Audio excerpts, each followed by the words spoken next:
was 27 years old, I left a very demanding job in management consulting for a job that was even more demanding, teaching.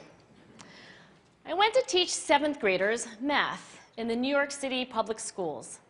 And like any teacher, I made quizzes and tests, I gave out homework assignments. When the work came back, I calculated grades. What struck me was that IQ was not the only difference between my best and my worst students. Some of my strongest performers did not have stratospheric IQ scores.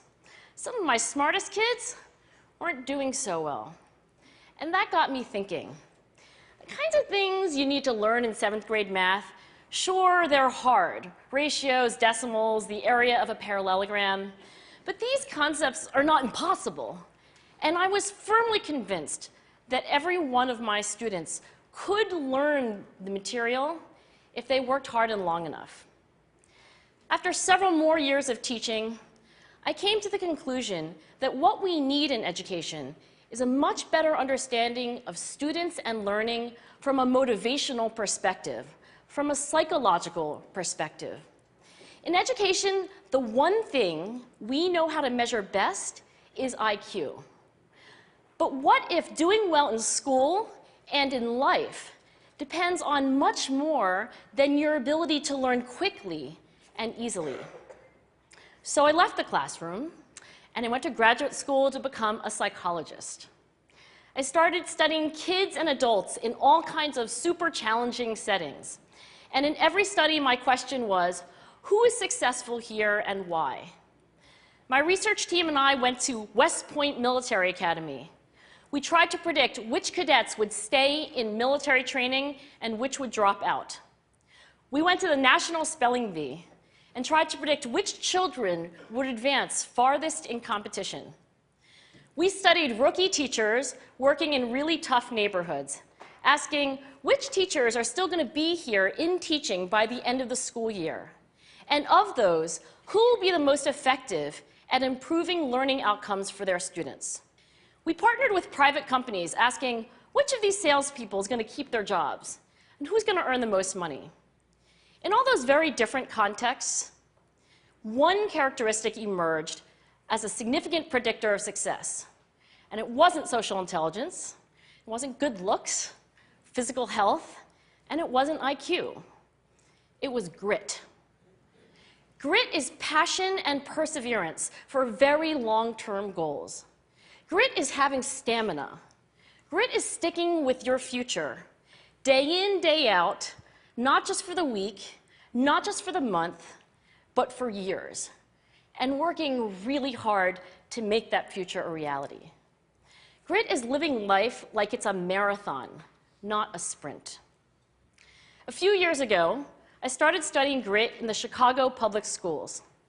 I asked thousands of high school juniors to take grit questionnaires, and then waited around more than a year to see who would graduate. Turns out that grittier kids were significantly more likely to graduate, even when I matched them on every characteristic I could measure, things like family income, standardized achievement test scores, even how safe kids felt when they were at school. So it's not just at West Point or the National Spelling Bee that grit matters, it's also in school, especially for kids at risk for dropping out. To me, the most shocking thing about grit is how little we know, how little science knows about building it. Every day, parents and teachers ask me, how do I build grit in kids? What do I do to teach kids a solid work ethic? How do I keep them motivated for the long run? The honest answer is, I don't know. What I do know is that talent doesn't make you gritty. Our data show very clearly that there are many talented individuals who simply do not follow through on their commitments. In fact, in our data, grit is usually unrelated or even inversely related to measures of talent. So far, the best idea I've heard about building grit in kids is something called growth mindset. This is an idea developed at Stanford University by Carol Dweck, and it is the belief that the ability to learn is not fixed, that it can change with your effort. Dr. Dweck has shown that when kids read and learn about the brain and how it changes and grows in response to challenge, they're much more likely to persevere when they fail because they don't believe that failure is a permanent condition. So growth mindset is a great idea for building grit, but we need more. And that's where I'm going to end my remarks, because that's where we are. That's the work that stands before us.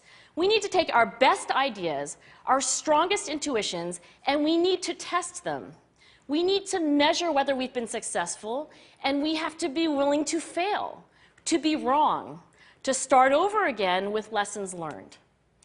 In other words, we need to be gritty about getting our kids grittier. Thank you.